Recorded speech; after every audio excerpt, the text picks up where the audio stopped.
Welcome to Stories from the Village of Nothing Much. Like easy listening, but for fiction. I'm Kathryn Nicolai. I write and read all the stories you'll hear on the Village of Nothing Much. Audio engineering and sound design is by Bob Wittersheim.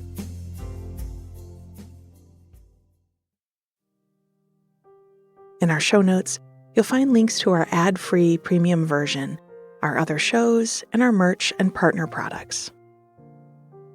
We just launched a really cute set with a mini Nothing Much Happens coloring book, colored pencils, and a special coloring-themed story. It also has a map of the Village of Nothing Much that you can print out and color at home, and it's a great companion to listening to these stories. The link is in our notes. Hello there. Welcome to a little break in your day. As usual, I've got a few simple, calm stories for you that celebrate small, happy things. I hope you'll think of them as spaces you can step into and claim the atmosphere they create as your own. Especially if you have hit your limit for upsetting things that can be digested in a 24-hour period. Sometimes I hit that limit before I get out of bed in the morning. We aren't meant to be inundated with bad news all day. We just aren't. So this show exists to give you a break. These stories originally appeared in my bedtime story podcast, Nothing Much Happens. So if you need some help with sleep later, visit us there. We are 7 years in, and so we have hundreds of episodes waiting to tuck you in. But first, let's take a deep breath in through the nose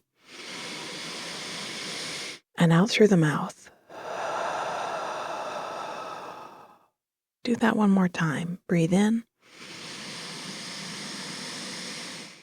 and exhale.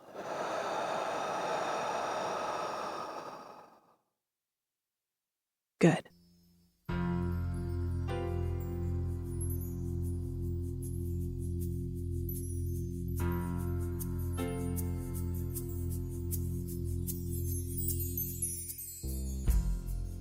Our stories today invite you out into the fine spring weather for a bit of fresh air and adventuring.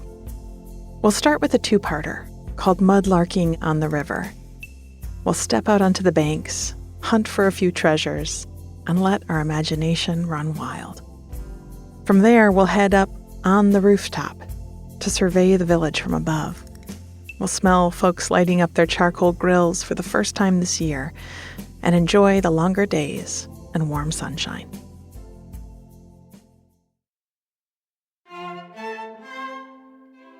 Mudlarking on the River, Part 1. The snow was gone, and the riverbanks were clear. I'd been anxious to get out in my tall boots and hunt for treasures beside the water, since I'd heard from my beachcombing friends about the things they'd found. Today was the perfect day for it. A sunny Saturday with noticeably warmer spring air drifting through town. I'd rolled my windows down as I drove and let the breeze spin over me.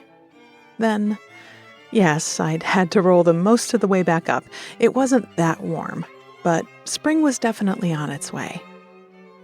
I passed the bakery on my way to the river and, seeing an open parking spot out front, decided to make a quick stop.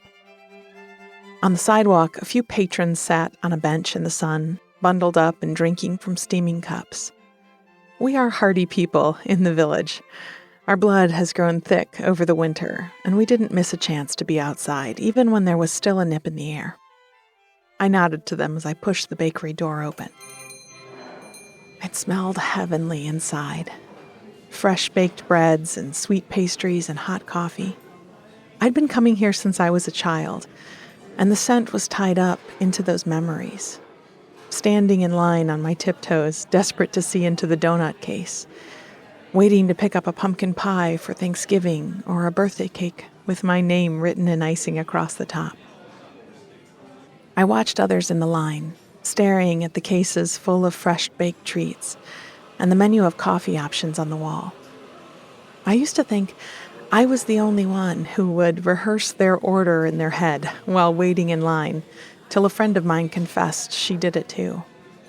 Now I think I could see it on a few of the people around me. Sometimes our brains tell us to be nervous about things we really don't need to be nervous about. And I'd learned to be gentle with my own brain when she did that. To know I wasn't alone and that there was nothing wrong, just a miscommunication upstairs. And to breathe and observe the moment as it passed. It always helped me to look for some things happening in the world around me in those moments. It kept me in my body and gave me some space for my thoughts.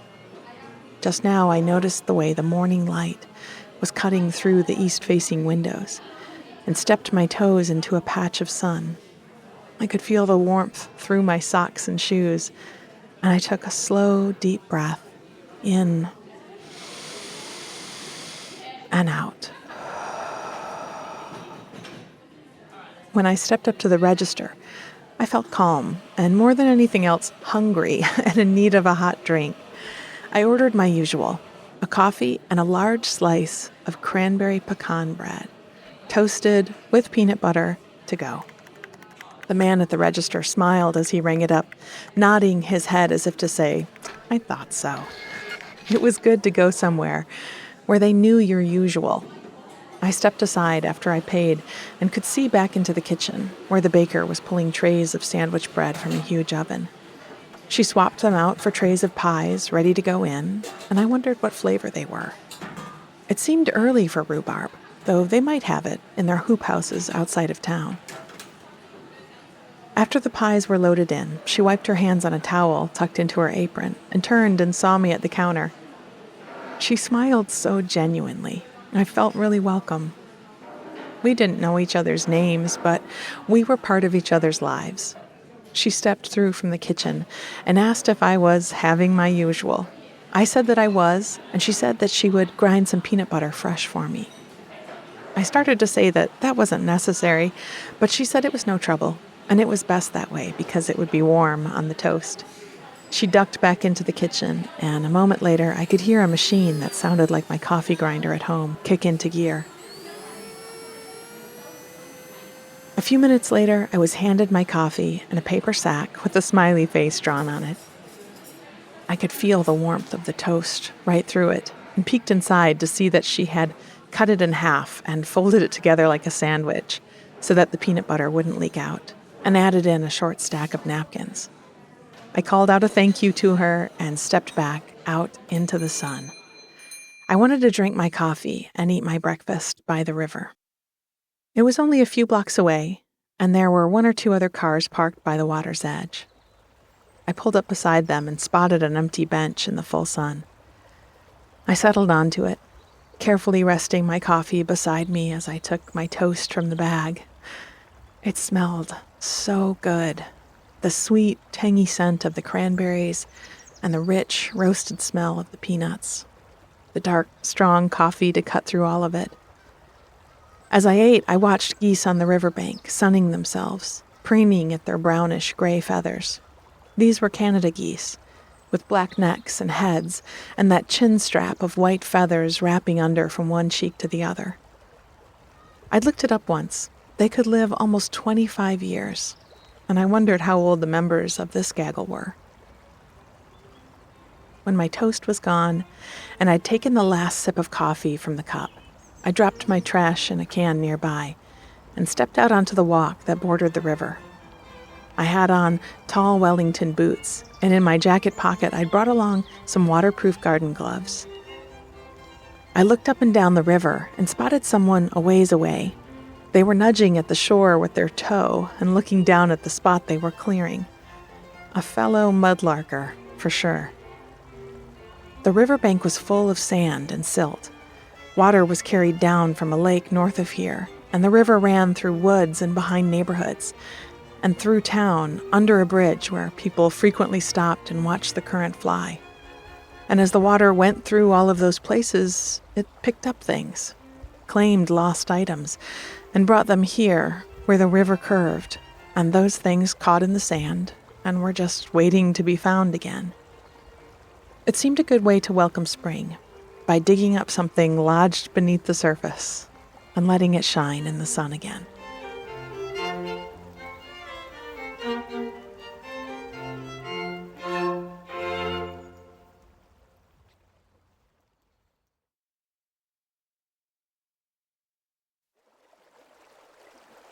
Mudlarking on the River, Part 2.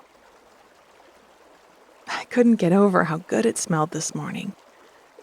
The scent of the fresh moving water as the river flowed past.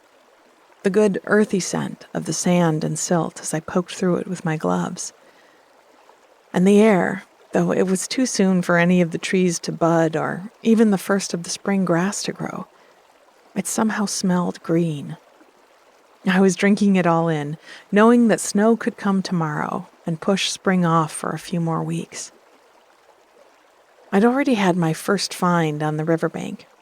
I was mudlarking, a term and activity I wasn't familiar with until my beachcombing friends had taught me about it. To mudlark was to search the soft banks beside a body of water for interesting and valuable objects. In some places you might find rings from hundreds of years before, lost perhaps when someone dove into water on a hot day, or tossed from a bridge in anger when a heart was broken. Around here, most finds were a lot more recent, soda bottles from a few decades before, or an anchovy can with the key still wound into its metal lid. More often than not, they were simple objects of daily life. But I loved the idea of unearthing them and imagining a story to go with them and how they arrived in the sand on this early spring morning. My first find today was a coin. I'd spotted the edge of it as I poked through some pebbles close to the water. It was a pretty bronze, and while it wasn't exceptionally old, it had been minted in the 90s, it was from another country, which felt pretty special. Best of all, it had a hole right through its center, a feature I'd never seen in currency before. When I pulled it from the ground, the hole was plugged with sand, and I rinsed it in the cold water of the river till it sparkled. Wherever it was from, it represented 5 of something, and I thought of how we tended to count things in 5s and 10s. I'd read about examples of other counting systems through history. Some civilizations used a base 12, or a base 20, or even a base 60 system. Base 12 in particular still showed up a lot in our world. 12 months in a year, 12 inches in a foot, 12 donuts in a dozen. The equinox, now just a few days off, on which we celebrated 12 hours of day and 12 of night. As I slipped the coin into my pocket, I decided that it had been brought home after a trip abroad years ago. The change from an ice cream bought on the last walk through a plaza before heading to the airport. It had become a token of remembrance for that time in a foreign and exciting place, and the person who brought it home kept it in their pocket for years, rubbing it between their thumb and forefinger whenever they needed to be reminded about how wide the world was, how many possibilities lay ahead of them. Then one day, while walking across a bridge on a chilly late autumn afternoon, somewhere far upstream of here, they'd pushed their hands into their pockets, realizing it was about time to start grabbing gloves on the way out of the house in the morning, and the coin had slipped out. It had hit the walk beside them and rolled toward the water, and before they could do anything about it, tumbled over the edge of the bridge and splashed into the river below. There had been a moment of loss. They'd stood looking down into the water, a little shocked that it was gone. Then they had started to smile down at their rippled reflection. The token had been about the joy of adventure, hadn't it? Well, now it was on an adventure of its own, and they wished it well. Further down the bank, I spotted a shape that was too regular to be a stone, a reflective surface that I thought might be glass. As I got closer, I saw that it was the bottom of a bottle, and I wondered how much of it was left beneath the surface. Sometimes I would come away with just the very bottom piece of glass or a partial broken vessel. I started to carefully clear away the sand around it until it came free. To my delight, it was unbroken and whole. It was prettily shaped, with a square bottom and a long sloping neck. It reminded me a bit of the bottles of oil and vinegar set out on the tables at the diner. The glass was tinted a light blue, and its cork had survived its time in the water and sand. There was a remnant of a label, though any print that had been there was long ago faded and washed away. As I rinsed it in the river, I decided that it had held hair tonic, a precursor to our gels and mousses of today, and that this particular bottle had sat on the counter of a barber shop when my grandfather was a young man. The red and white pole in the window had spun on a slow-moving motor, making a sound that was so constant it eventually failed to be noticed. On a day like today, a sunny Saturday, the shop would have been full of customers, sitting in their chairs, gossiping and sipping from paper cups of coffee, or tilted back with steaming towels on their faces. Eucalyptus and witch hazel scented the air, and every now and then the room would break up with laughter at someone's joke or story. I imagined my own grandfather there, a little shy around the others, quiet but enjoying the stories and camaraderie as he eyed himself in the mirror. Watching as the barber reached for the glass bottle on the shelf and shook a little tonic into his hand to finish off my grandfather's fresh cut. After the stray hairs had been brushed off his collar, he'd stepped out into the March sunlight and gone where? To the diner for a sandwich? Home to dress for a date? To the movies for a matinee? Maybe my next time mudlarking would tip my imagination to an answer. For now I would take my treasures home.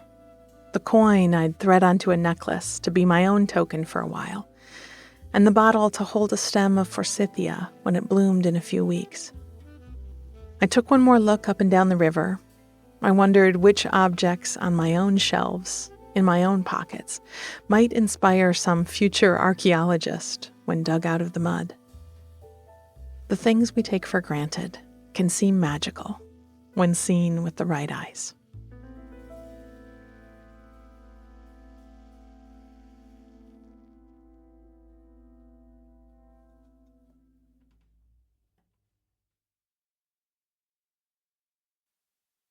On the rooftop.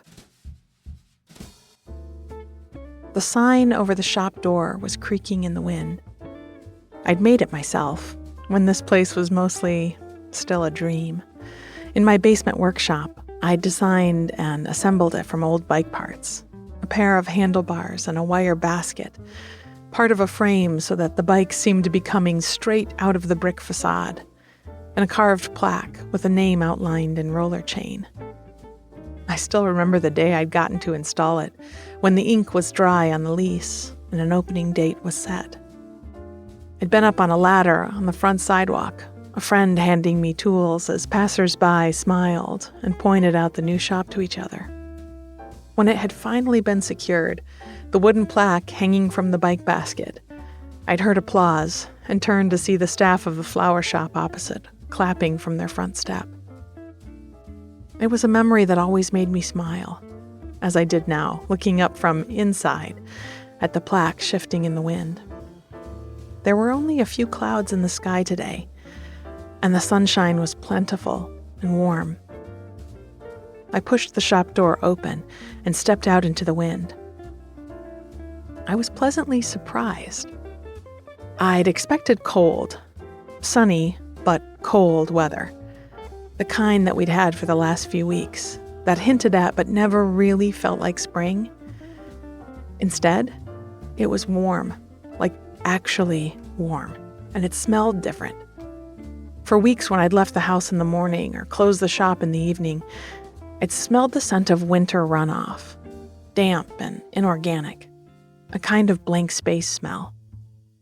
Now that blank space was full of sweetness, first flowers and plants, and the way the skin of your inner elbow smells when you've been driving with the window down and your arms slung out. I pushed the door open all the way and propped it in place with an old brick I'd found in the back room. I rolled a couple of bikes out onto the sidewalk, opening their kickstands and turning their handlebars so that the baskets tilted toward the street. I even tucked a note in one of the baskets with big letters that said, "Ring me," knowing that most people wouldn't be able to pass by the bike bells without taking them for a spin. I liked reminding my customers that riding a bike is meant to be fun.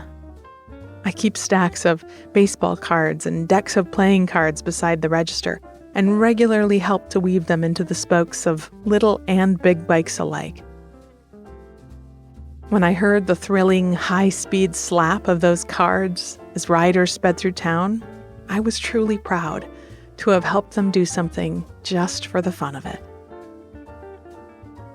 As the day went by, each customer who came in remarked on the weather, and I didn't get tired of agreeing that, yes, it was glorious, that it did indeed seem that spring was at our door. Some people are bothered by that sort of small talk, but I kind of like it. I'd read once that small talk serves a purpose. A few, actually. It's a way to make a connection with someone. It can open a door to a deeper connection.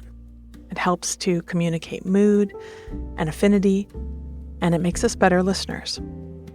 I smiled, thinking of ancient ancestors, helping to build language as we know it now, to build community and culture, and how much of it came from just talking to each other about the weather. Several folks brought in their bikes for tune-ups, and I had a row of them in the workshop to work on during the week. I also did a couple easy fixes of loose chains and leaky tires, sold a helmet, put a special order in for a road bike, and printed out posters for our first group ride of the year. At closing time, when I stepped outside to wheel the bikes on the sidewalk back in, the day was still lovely. Sunset had been creeping later and later, and it felt so nice knowing I still had several hours of light left. I was wondering what to do with them when I heard someone call my name from across the street. They were closing up the flower shop as well, taking in the sidewalk sign and sweeping loose leaves and petals from their front step. I waved and one of them hurried over, the broom in her hand. We're going up on the roof to enjoy the weather for a bit. The record store guys are coming too. Why don't you come up?" I shaded my eyes with my hand and looked up at the top of the flower shop. It was just 2 stories. An old fire escape climbed its side, leading to the roof, where I already saw a couple of downtown workers I recognized, looking out over the village. The spring breezes were bringing out the kid in all of us, and remembering my own ethos for fun, I agreed immediately, saying I just needed to lock up and I'd be there. She smiled and ran back across the street to finish her sweeping. I rolled the bikes inside and parked them in the front window. Not liking to show up anywhere empty-handed, I went into the back to see if I had anything shareable in my fridge. Luckily, I was well stocked. I had a fresh 6-pack of orange soda and a box of cookies from the bakery. I peeked in the box. They were pistachio shortbread, and I thought they would go perfect with the sunshine and a view. I locked up the shop, balancing the cookies and the sodas, and walked across the street to head up onto the roof. The flower shop crew were climbing up the fire escape as I arrived, and the woman who'd invited me, her broom now stashed in its cupboard, came down a few steps to carry the sodas. I was relieved to feel the steps of the fire escape were secure and sturdy underneath me, and as I reached the top, even though we were only on a 2-story building, I couldn't believe how lovely the view was. I could see all of downtown and into the park at the end of Main Street. There were a few chairs and an old picnic table where I set out my contributions to our impromptu gathering, but I wanted to keep looking out, feeling the breeze and sun, so I slowly circled around the rooftop. People were lighting their grills in the neighborhoods, and I could smell charcoal. There must have been a movie just getting out over at the theater, and I could see people coming out of their doors, spilling onto the sidewalks. The cafe's outdoor tables were full, and the diner looked busy too. Someone turned on a radio. Summertime music played, and underneath it I could hear the clickety-clack of cards and spokes from somewhere down on the street. What fun.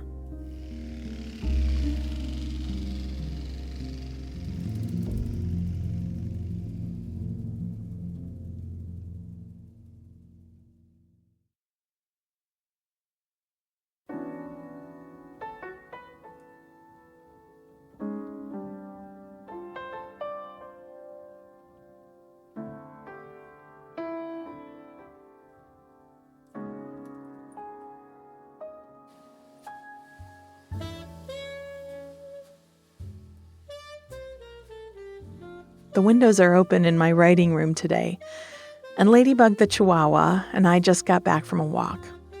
I'm no fool. It's only March. Michigan can be a capricious mistress. Snow and sleet could be back at any moment. But right now, it is 54 degrees and sunny.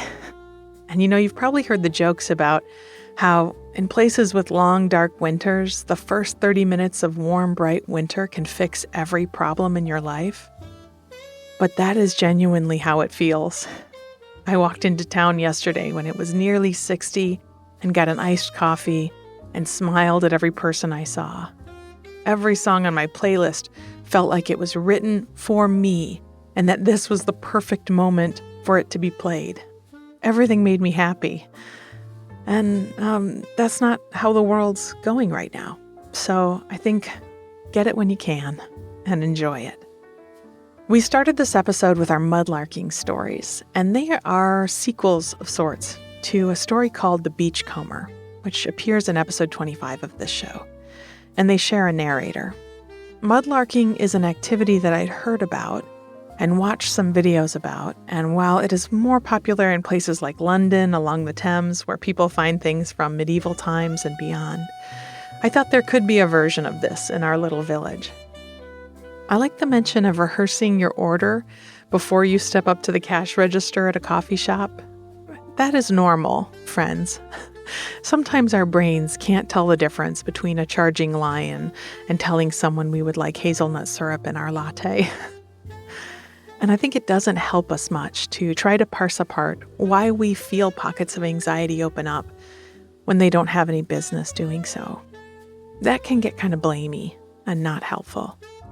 When it happens to me, I just remind myself that brains are weird and I try to focus on things that help. And hey, I have a whole podcast dedicated to helpful thoughts, by the way. It's called First This. It's free anywhere you listen. When reading back through these Mudlarking stories, it reminded me of a much less romantic version of this when I was a kid, swimming in the St. Clair River off of Harson's Island in Michigan. We found a lot of stuff in that river. And it being the 80s, we didn't have swim shoes and stuff. We'd just jump in and land on something and then dig it up. And we'd pull out old Coke bottles and lots of roofing tiles and logging tools and definitely anchovy cans. And we'd just line them up on the rusty top of the old break wall, and they would become part of like an art installation that we would have all summer. And if I just made a shiver run up your spine with that story, may I introduce you to the word submechanophobia. It is a fear of submerged human-made objects. Sorry about that. I think the narrator of this story could be like me, someone who sees a story in everything she touches. The coin, the glass jar, they inspire her to daydream. But I also think that this narrator might one day find her way to the curios shop in downtown some evening during a full moon and find out that this bit of fanciful storytelling is actually a gift of seeing into the real histories of objects and the people who held them. So stay tuned. The last story we heard is set at the bike shop and features a narrator who we have heard from a few times before. He is one of the few male narrators I write and has appeared often in the background of stories featuring Marmalade and Crumb's parents, and the baker. So this was his turn to be the focus of a small adventure. When I was writing the bit about the sign that featured the handlebars and the front tire of a bike, I knew some listeners would ask to see it. And yes, they get that this is made up, but they still want to see stuff, and I don't blame them. I want to see it too. So I was looking on Pinterest for something similar, searching for bike shop sign made of bike or something like that. And one of the first pictures was of a hand-painted sign on a bike, and it said, Nicolai, the sinestral sign painter. Huh? I looked at it for a long time. Just one of those magical harmonies that happen sometimes. Because my name, Nicolai, it's not a common name at all. And it can be spelled lots of ways, but on the sign it was spelled the way that my family spells it. And it just felt like this little bit of magic. I'll share the picture in our Instagram stories. Sinistral, by the way, means left-handed. This story mentions the potential evolutionary benefit of small talk. And maybe it's because I spent 20 years behind the front desk of a yoga studio chatting to my students before class. But I actually do like small talk. I like talking about the weather. I think some people dislike small talk because it feels disingenuous, like it's something to do rather than talk about real things. But I think it can be a way to co-regulate. Like, let's both settle into a rhythm together. Rereading this story made me think about how much time in my 20s was spent trying to get onto roofs. And I don't know, was this a Flint thing or a 20s thing? Maybe it is connected to that feeling of wanting a bigger perspective, of wanting to break out a bit from your hometown or your normal pattern. But it seemed like every party I went to promised some amount of roof access. And that makes it sound like I went to a lot of parties in my 20s. I was a theater kid, so I did okay. But a lot of our idea of partying was watching Mystery Science Theater and eating popcorn. And when the story came out, I remember reading a comment on an Instagram post about it, and someone said, "A picnic table on top of a building? I don't believe it. How did that get up there?" And I thought, you weren't committed to being on roofs in your 20s, because I absolutely know people who wrestled things bigger than picnic tables up onto roofs. Believe it. And this brings me to my last point, made in this story, and something I want to underline, which is the idea of fun as a personal core value. Unseriousness is important. It is to me anyway. I go out of my way to have fun every day. And it makes me resilient, even when, the world is burning down. And even if it didn't make me resilient, it would still be important, because you enjoying your life matters.